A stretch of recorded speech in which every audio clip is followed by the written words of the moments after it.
বল প্রত্যেকবার ওয়াই বলতে দিতে হবে। প্রত্যেকটা বানানো এক দেখতে পাচ্ছিস না? 20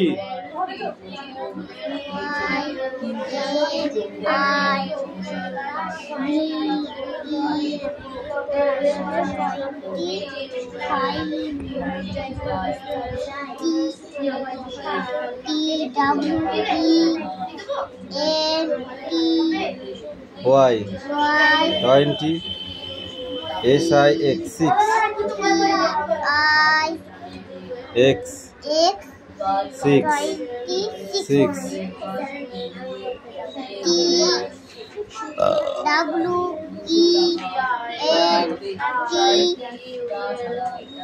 বল প্রত্যেকটা বলে দিচ্ছি আর বলবো না, তুই বলবি।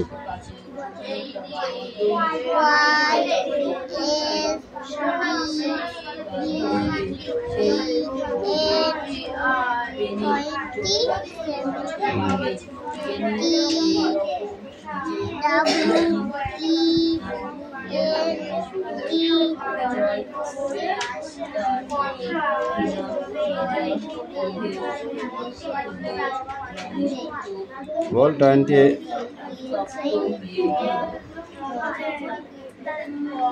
কোনটা? TY 20 প্রত্যেকটা একই বানান বলদ। EIGHT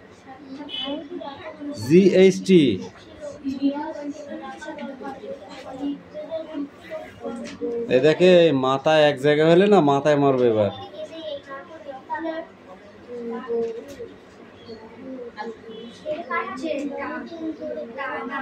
THIRTY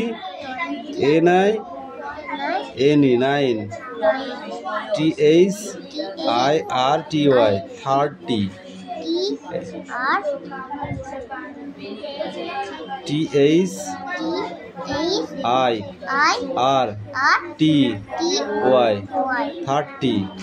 এই লাইনটা ভালো করে পড়ে আসবি কালকে, জালি কি নেই।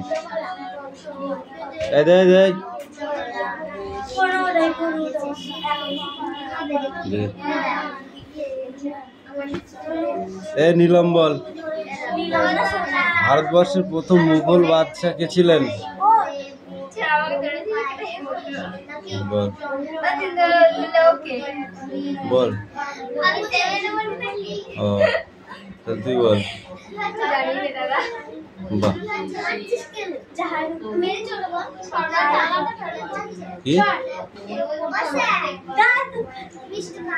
কেন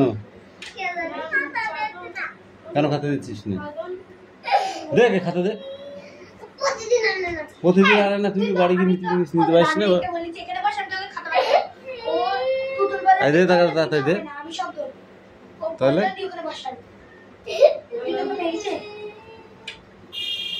চুপ কর।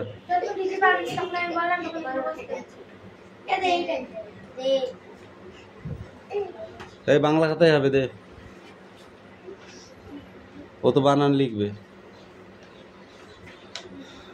বল জহিরুদ্দিন জাহার নাই, জহিরুদ্দিন মোহাম্মদ বাবর। বাবরের রাজত্বকাল উল্লেখ করো। কত সাল থেকে কত সাল পর্যন্ত বাবর রাজত্ব করেছে?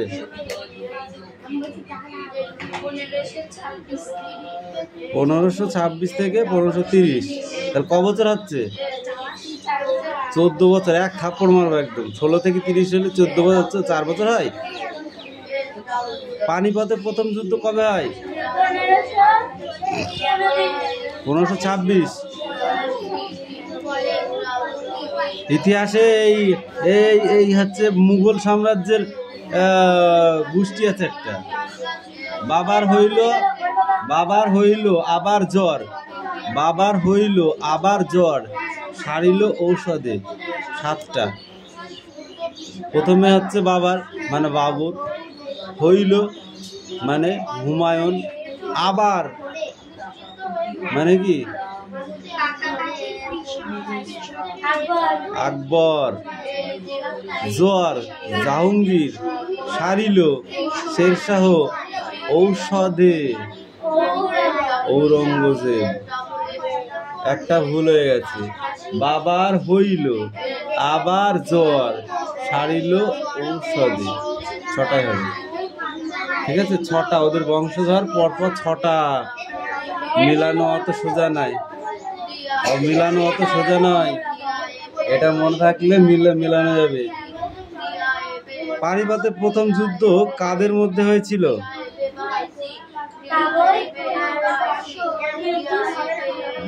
মন্ডু পড়েছে, ইব্রাহিম লোদি। পর এখনো কিচ্ছু হয়নি। এই মালাকার বই নিয়ে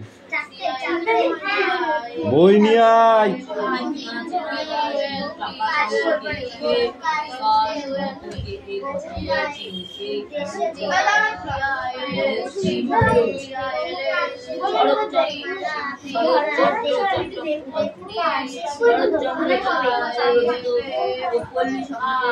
এই মিঠি বল, বৈদিক যুগে অর্থনৈতিক ও সামাজিক ব্যবস্থা কেমন ছিল? বৈদিক যুগে অর্থনৈতিক ও সামাজিক ব্যবস্থা কেমন ছিল? সবটা গল্পের মতো বলতে হবে। বল, এটুকু গল্পের মতো বলতে হবে। এটুকু গল্প বললে যেমন গল্প বলা যায় সেরকম। পড়িসনি তো কি পারবি? এ ফাঁকিবাজ, স্কুলেও তো যাসনি। বল,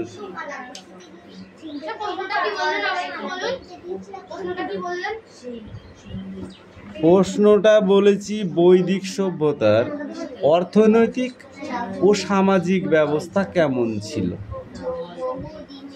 অর্থনৈতিক আর সামাজিক ব্যবস্থা কেমন ছিল? যেমন যদি বলে তোমাদের বাগপাড়া, এলাঙ্গির বাগপাড়ার এখন বর্তমান সামাজিক ব্যবস্থা কেমন, বলো।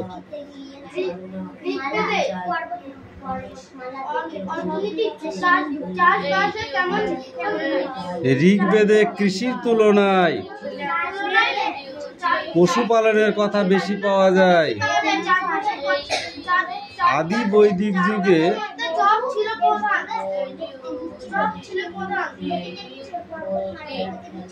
গল্প করতে যাচ্ছ?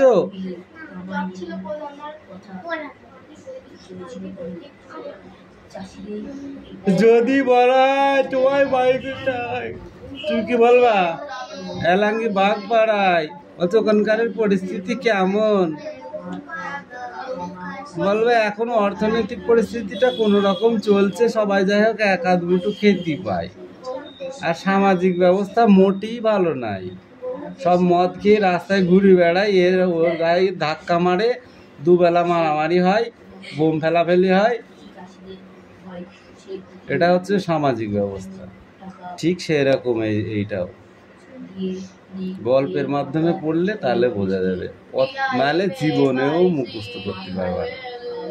ইতিহাস মানে পুরনো দিনের কথা, আর পুরনো দিনের কথা মানে ঠাকুমার ঝুলির, বুঝেছিস? ঠাকুমার ঝুলি পড়েছিস?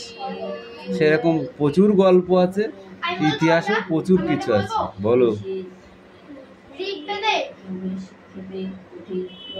চাষবাসের কথা বেশি পাওয়া যায়নি, পশুপালনের কথা পাওয়া গেছে। পশুপালনে যাদের কাছে পশু ছিল তাদের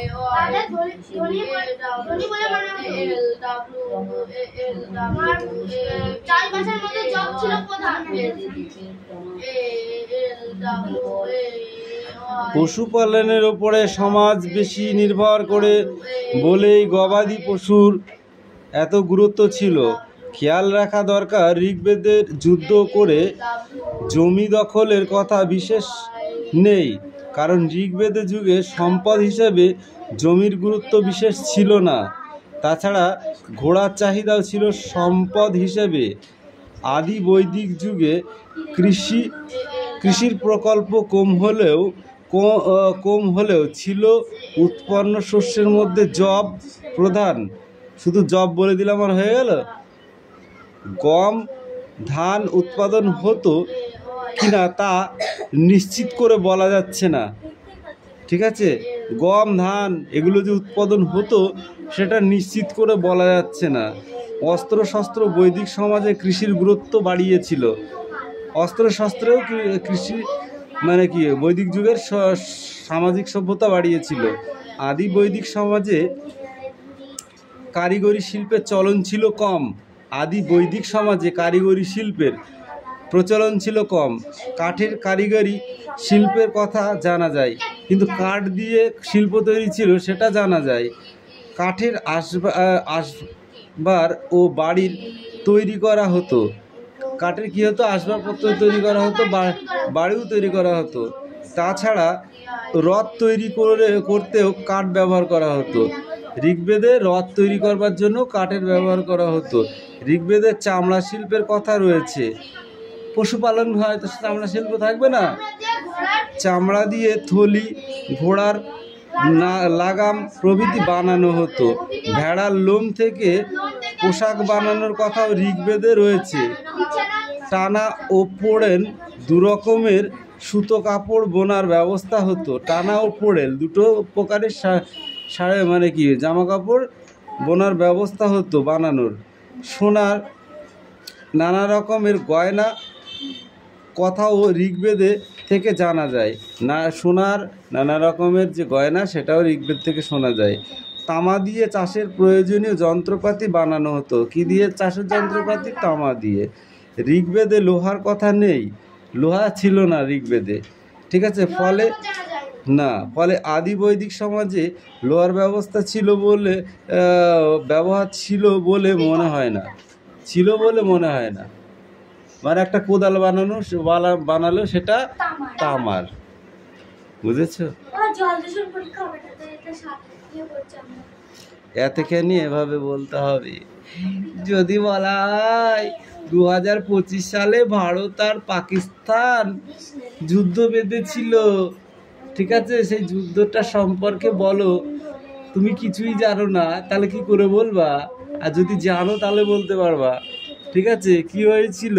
প্রথমে লাদাখে, কাশ্মীরে ভারতীয় কিছু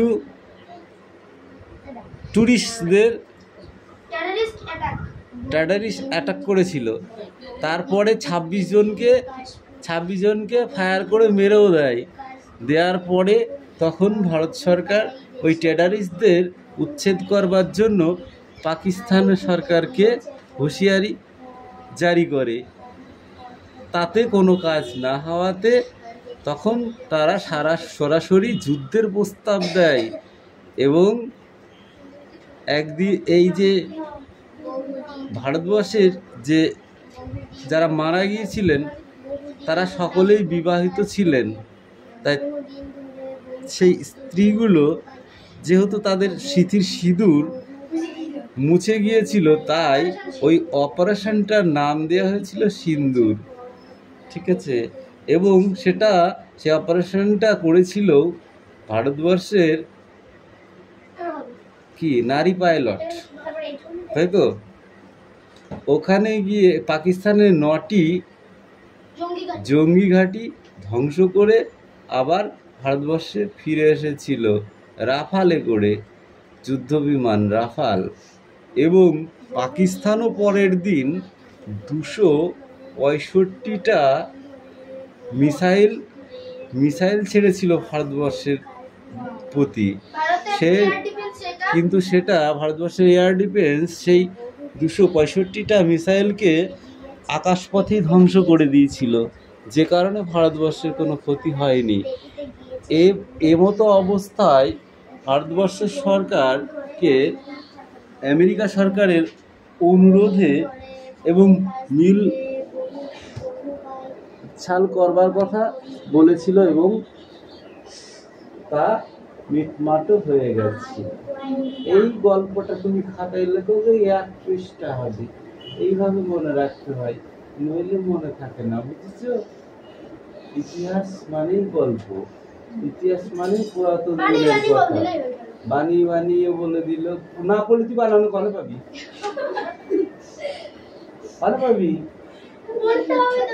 পড়তে হবে, তারপরে বানাতে হবে। হ্যাঁ, সেটার মধ্যে তুমি 2-1টা ওয়ার্ড চেঞ্জ করতে পারো। তুমি জানো তোমার নাম মিঠি, তো আমি ডাইরেক্ট মিঠি না বলে যদি বলি ওই রঞ্জিত দাঁড়ার ছেলে মিঠুনের মেয়ে মিঠি বাড়ি আছে, তাহলে কি হবে না? তুমি এরকম একটু ঘুরিয়েও মারতে পারো। যদি বলা হয় সেই তারা তলায় সেই শ্বশুর বাড়ি না এর মন্দির দ্বারা যে ছেলেটা, এই ছেলেটার নাচ একটা মেয়ে আছে না মিঠি, তাও হবে।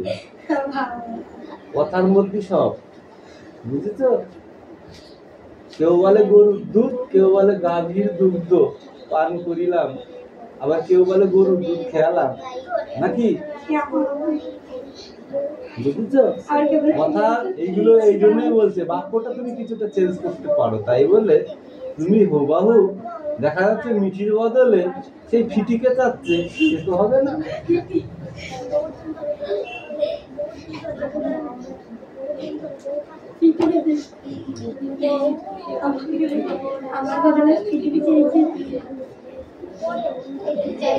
পরবর্তী বৈদিক যুগে কোন ধাতুর ব্যবহার তারা শিখেছিল? লোহার। আদি বৈদিক যুগের ব্যবস্থা কেমন ছিল বলো?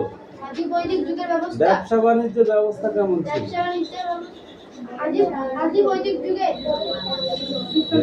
আদি বৈদিক কিছু পড়া হয়নি এখানে, ওই এটাই পড়া থাকা উচিত, তাও এখান থেকে এইটুকু দিলাম।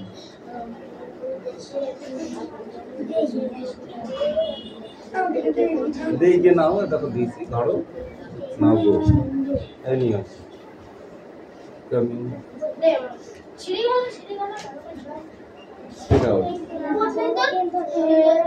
বহুদিন ধরে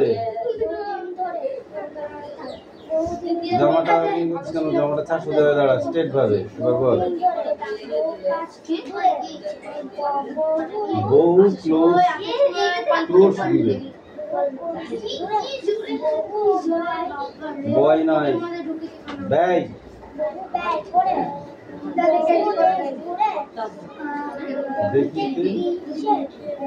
গিয়েছি পর্বতমালা,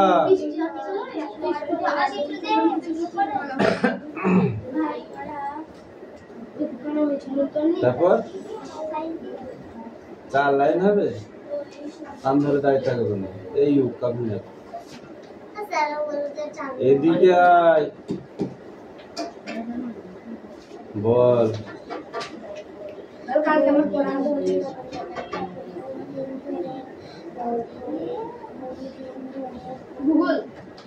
আমরাও ইতিহাস ওইভাবেই মনে রাখতাম, বুঝলে? বুঝেছো? যেমন ওই বললাম না একটা কথা, বাবার হইল আবার জ্বর সারিল ঔষধে, এটার ভেতরে একটা বাক্য চলে গেলে একজনা উড়ি যাবে। 1516 খ্রিস্টাব্দে, 1526 খ্রিস্টাব্দে পলাশী যুদ্ধ, 27 1526 খ্রিস্টাব্দে পানিপথের যুদ্ধ, পলাশী যুদ্ধ হয়েছিল কত? 1757। এইভাবে মনে রাখতে সাল, যেমন পানিপথের যুদ্ধ, তারপরে পলাশী যুদ্ধ, তারপরে নীল বিদ্রোহ, ঠিক আছে, তারপরে বক্সার যুদ্ধ, এরকম ভাবে একটা মনে রেখে তারপরে সালগুলো পর সাজাইছে, তাহলে মনে থাকে এত সাল থেকে এত সাল এই যুদ্ধটা, এত সাল থেকে এত সাল এই যুদ্ধটা, এইভাবে।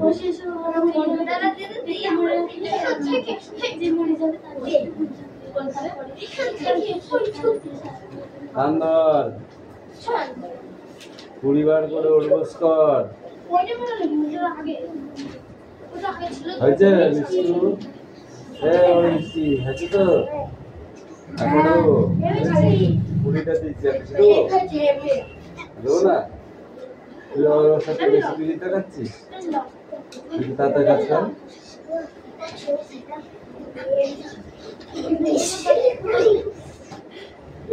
দাঁত বের করছিস, তোকে 50 বার তো পড়া নিয়ে এবার।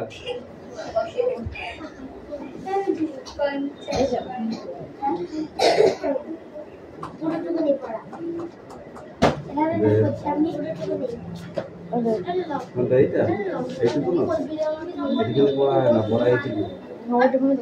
বল। স্মলের ওপেনিং ফর্ম কি হবে? প্রথমটা can you see the small tree? এটা কি হবে? বিভিন্ন প্রকারের বল। কান ধর, 20 বার বস কর, যা জায়গায় যা। প্রথমটাই হয়নি তো কি কি পড়বো না এটা করবি সব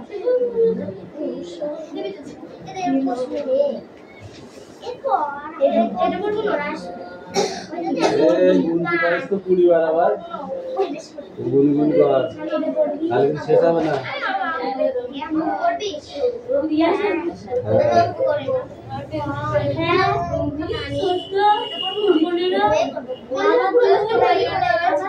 এটা মুখেও বলতে হবে, ঠিক আছে?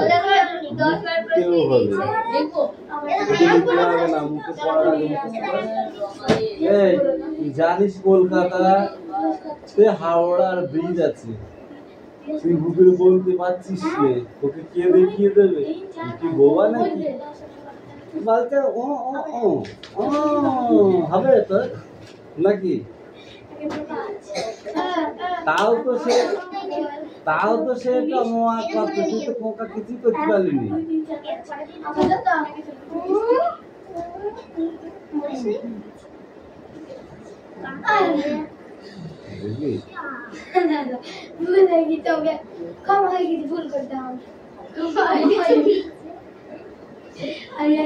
কথা না বলে বই পড়। বিভিন্ন প্রকার বিষাক্ত গ্যাস যেমন কার্বন তাড়াতাড়ি মুখ চালা,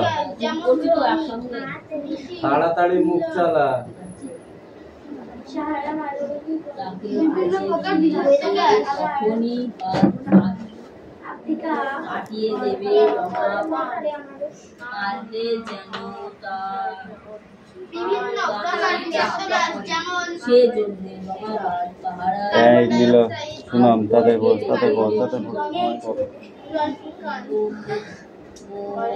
বিভিন্ন প্রকার বিষাক্ত গ্যাস যেমন কথা বলে শেষ নালিশ করে বিভিন্ন প্রকার বিষাক্ত গ্যাস যেমন carbon die oxide, carbon monoxide, জমিদারি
আকবর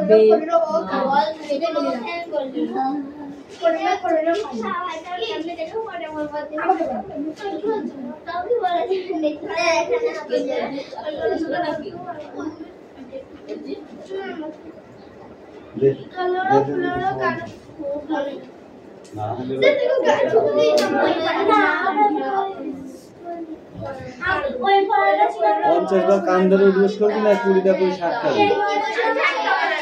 20টা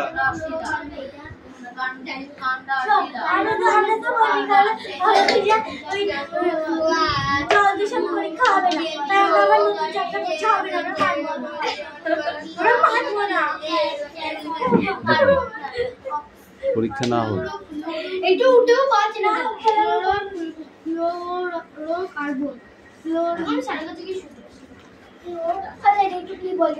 এই বল, সাহারা মরুভূমি কোথায় অবস্থিত?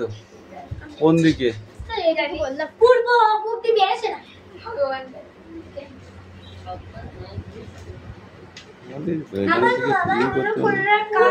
ক্লোরোফ্লোরোকার্বন। ক্লোরোফ্লোরোকার্বন বল কি পূর্ব? ফালতু কথা বললেই হয়ে যাবে। সাহারা, সাহারা মরুভূমি, বিশাল ভূমি সাহারা। এই সাহারা মরুভূমি পার করেছে মানুষে, কতজন গিয়েছে মরি তা ঠিক নেই ওই পার হইতে গিয়ে। কে পা টেনে নেবে না, পা বসে যাবে, হাঁটতে কষ্ট হবে। যে যে হাসবি পড়াশুনি তার তার দাঁতে গু লাগাবো।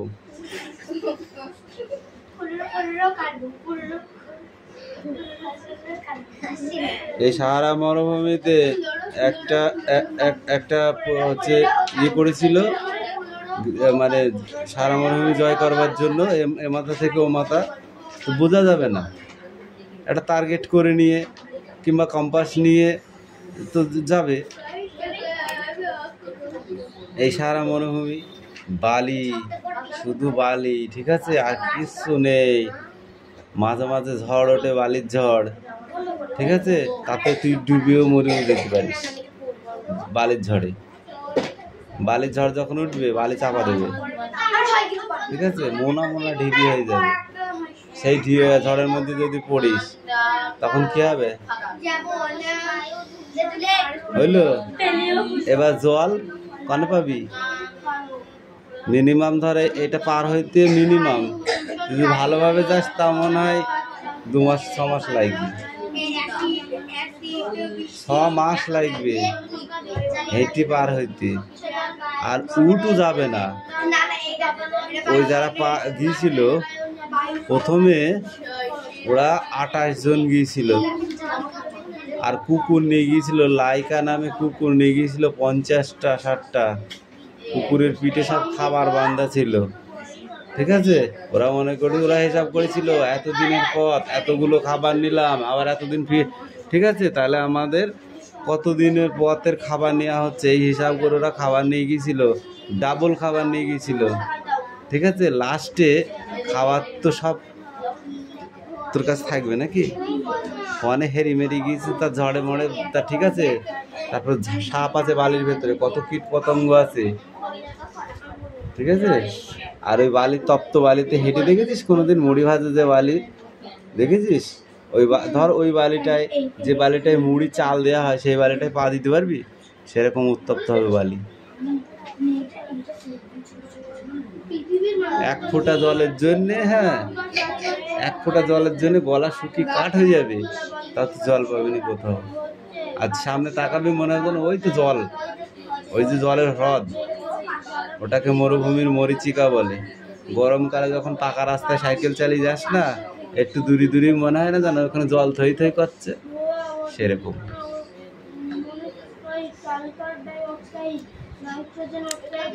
আর একমাত্র উটি করে চলা, উটের পায়ে গরম সহ্য করতে পারে, তাই হচ্ছে উটকে মরুভূমির জাহাজ বলা হয়। কিন্তু উটও পাড়ি দিতে পারে না সমস্ত পথটা, কিছুটা যায়, বুঝেছ? সেই মরুভূমিটা হচ্ছে আটলাস পর্বতের দক্ষিণে অবস্থিত। কোথায় অবস্থিত? আটলাস পর্বতের দক্ষিণে।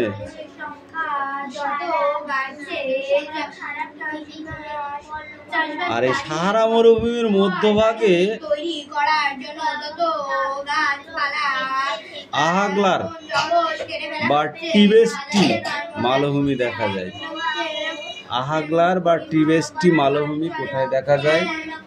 তখন এটা বলতে হবে সাহারা মরুভূমি। অত্যন্ত শুষ্ক ও রুগ্ন হওয়ায় এখানে বসতি প্রায় দেখাই যায় না। এখানে অত্যন্ত শুষ্ক আর খুব রুগ্ন, মানে কি খুব উত্তপ্ত, তাই এখানে কোনো বসতি নেই।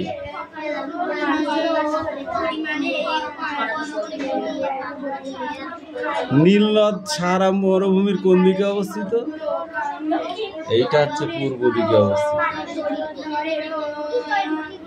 এই পড়া পড়ে আসতে হবে।